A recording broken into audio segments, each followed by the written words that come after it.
and Kalina Huang for their expertise in organizing this dedicated session, of course, for inviting us to write review articles for this very privileged journal. So in the next few minutes, I would discuss about the journey to publish this review article. So I should thank Kalina for the expertise in helping us publish this review. You see, the review was started with the title Epidemiology of Hypertension in China.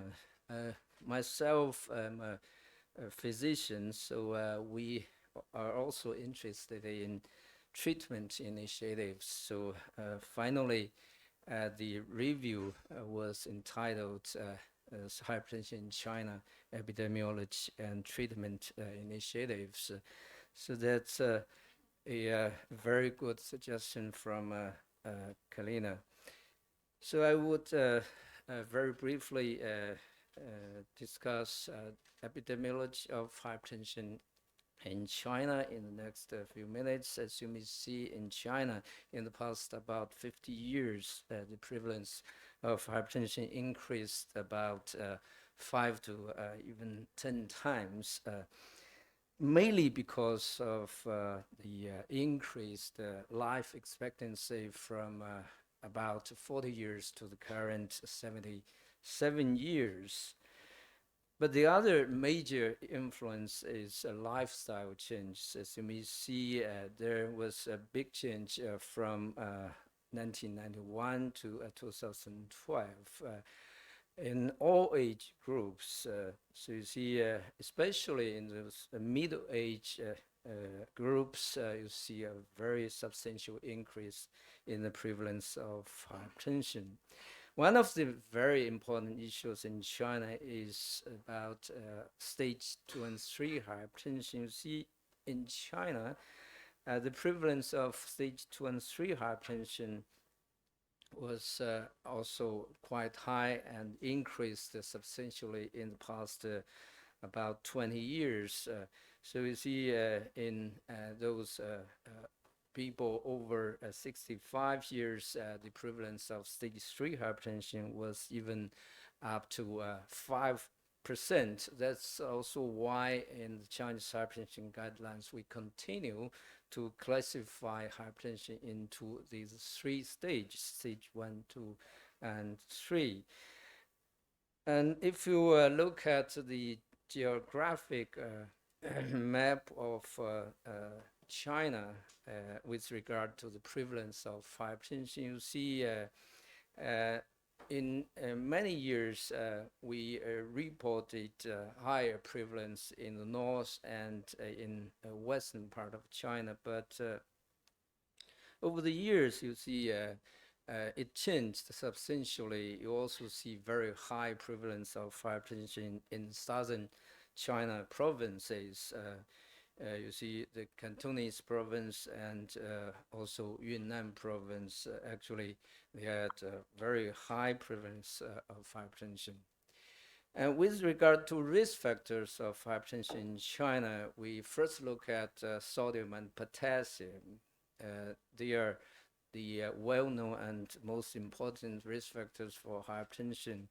You see some changes in the dietary intakes of sodium and potassium, but the change was very trivial. It was not sufficient for controlling hypertension.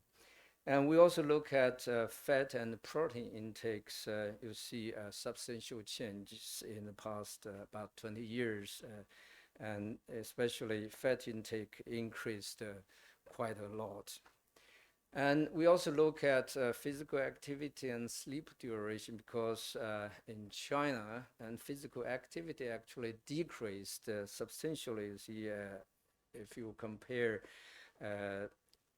1990 to 2010, that's mainly because we more rely on automobiles in the cities and rely on mechanics in the countryside. And when we look at the sleep duration, it was also shorter now than some years ago. So probably also influences the incidence and prevalence of hypertension. And we also look at cigarette smoke and alcohol intake and body mass index. You see, we can see some positive changes.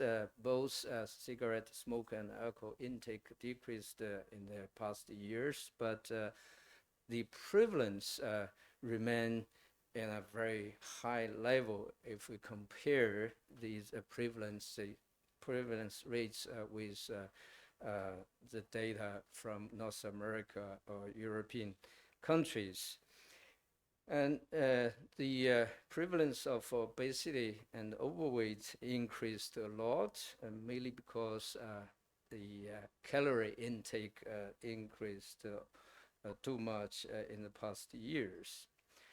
Then if we look at the management of hypertension in China, we see very positive results for awareness, treatment, and control of hypertension. You see a very big increase in all those rates of hypertension.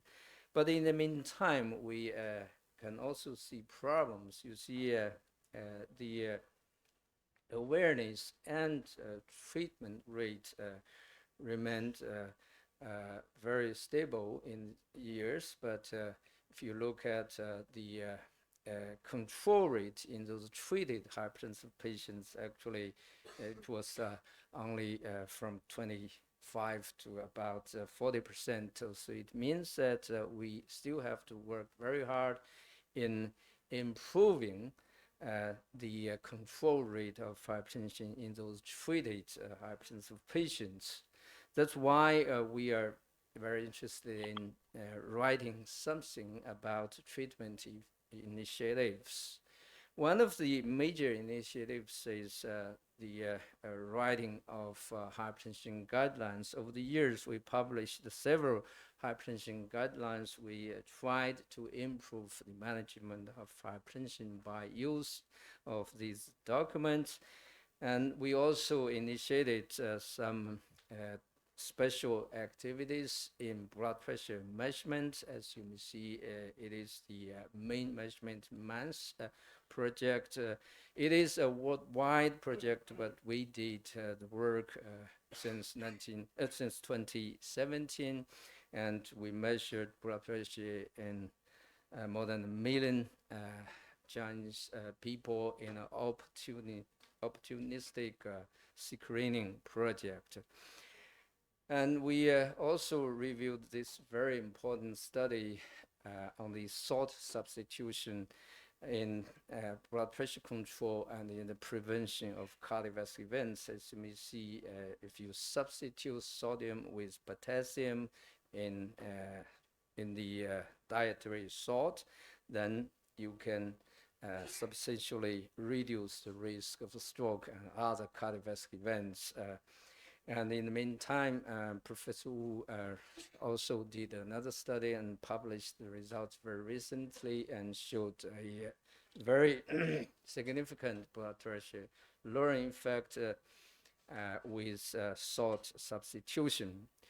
And we are also trying to build platforms for the management of hypertension in both tertiary and secondary hospitals and also in primary care setting, as you may see with new technology.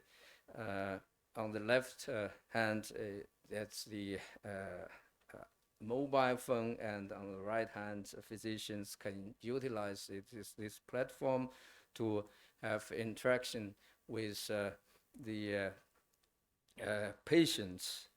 And finally, I would show the vision in China for the control of hypertension.